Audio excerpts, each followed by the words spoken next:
Ilayangudi special மஞ்சச்சோறு recipe எப்படி செய்யலான்னு பார்க்கலாமா? இந்த மஞ்சச்சோறுக்கு முக்கியமாக நம்ம தேங்காய் பால் தான் எடுத்து வச்சுக்கிறணும். ஃபர்ஸ்ட் பால் செகண்ட் பால்னு தனித்தனியாக எடுத்து வைக்க தேவையில்லை. இந்த மாதிரி ஒன்றாவே சேர்த்து எடுத்துக்கிறலாம். அடுத்த அரிசியுமே நல்லா வாஷ் பண்ணிவிட்டு நம்ம தண்ணி ஊற்றி ஊற வச்சுக்கிறலாம். இப்போ நம்ம மஞ்சச்சோறு செஞ்சிடலாம். அதுக்கு ஒரு பாத்திரத்தில் 3 டேபிள் ஸ்பூன் நல்லெண்ணெய் சேர்த்துட்டு ஸ்பைசஸ் சேர்த்துக்கிறலாம்.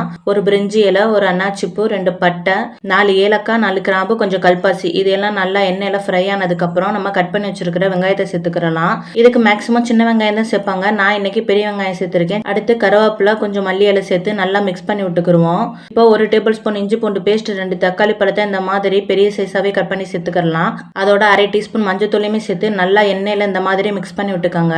மஞ்சத்தூள் இஞ்சி பூண்டு பேஸ்டோட பச்சை வாசனை போகிற அளவுக்கு நல்லா எண்ணெயில மிக்ஸ் பண்ணி விட்டுக்கோங்க. இப்போ நம்ம தேங்காய் பால் சேர்த்துக்கலாம். 1 கப் அரிசிக்கு 2 கப் தண்ணின்னு சேர்த்துக்கணும். நான் 1.5 கப் அரிசி எடுத்திருக்கேன். அதுக்கு 3 கப் தேங்காய் பால் சேர்த்துக்கலாம். நான் 2 கப் தேங்காய் பாலும் 1 கப் தண்ணியுமே சேர்த்துருக்கேன். நீங்க 3 கப்புமே தேங்காய் பாலா சேர்க்கலாம். நல்லா டேஸ்டாவே இருக்கும். அடுத்து 1 டேபிள் ஸ்பூன் உப்பு, அதோட நான் ரம்ப இலை சேர்த்திருக்கேன். இந்த மஞ்சச்சோறுக்கு மஸ்டா இந்த ரம்ப இலை சேர்த்துக்கோங்க. நல்லா வாசனையா இருக்கும்.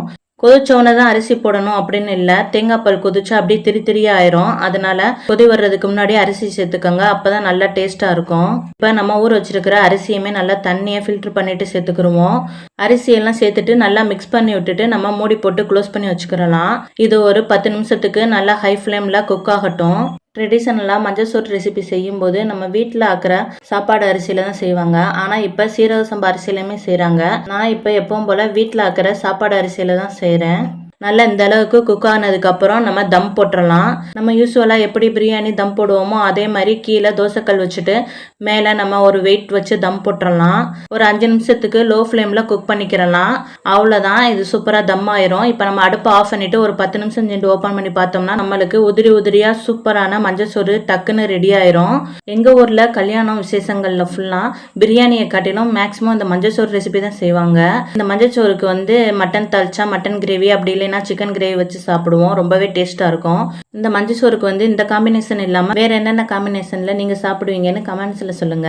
இந்த மஞ்சச்சோறு ரெசிபி வந்து எங்க ஊர் இளையாங்குடியில மட்டும் இல்ல, ராம்நாட் கீழக்கரை சைடுமே ரொம்ப ட்ரெடிஷ்னலா செய்வாங்க. இதே மாதிரி நீங்களும் கண்டிப்பா ட்ரை பண்ணி பாருங்க. சூப்பராகவே வரும். தேங்க்ஸ் ஃபார் வாட்சிங்.